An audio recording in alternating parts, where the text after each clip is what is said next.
কক্সবাজার সমুদ্র সৈকতের সুগন্ধা পয়েন্টে বালিয়াড়ি জুড়ে সারি সারি ঝুপড়ি দোকান, ট্রিপল আর ভ্যান গাড়ির অস্থায়ী স্থাপনা। কয়েক মাস আগেও যে বালিয়াড়ি ছিল দখলমুক্ত, সেখানে ফিরেছে পুরনো চিত্র।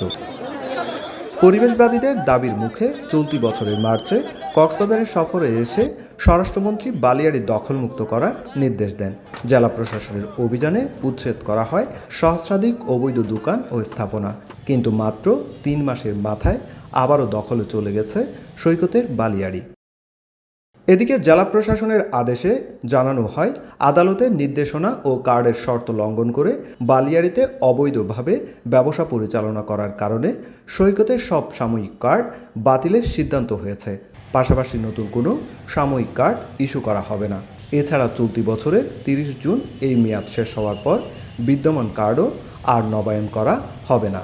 এরই মধ্যে ব্যবসায়ীদের দ্রুত নিজ উদ্যোগে দোকান ও অন্যান্য স্থাপনা সরিয়ে নেওয়ার নির্দেশ দেওয়া হয়েছে, অন্যথায় তাদের বিরুদ্ধে আইনগত ব্যবস্থা গ্রহণ করা হবে বলে সতর্ক করা হচ্ছে।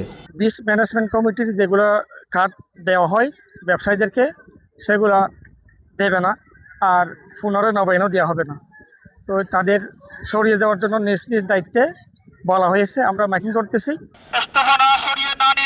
বুধবার দিনব্যাপী সমুদ্র সৈকতের 3টি পয়েন্টে করা হয় মাইকিং, যা নিয়ে উদ্বিগ্ন সৈকত পাড়ের কয়েক হাজার ক্ষুদ্র ব্যবসায়ী। তবে ব্যবসায়ী সমিতির নেতাদের দাবি, উচ্ছেদের আগে ব্যবসায়ীদের যেন পুনর্বাসন করা হয়। 20-25 বছর ধরে ব্যবসার সাথে জড়িত, এটা ছাড়া আমি আর কিছু শিখিও নাই।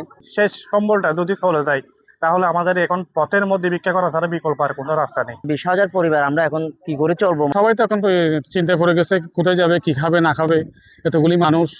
এ ব্যাপারে জেলা প্রশাসক ক্যামেরার সামনে কথা না বললেও জানান, আদালতের নির্দেশনা অনুযায়ী সৈকতের বালিয়াড়ি দখলমুক্ত করা হবে।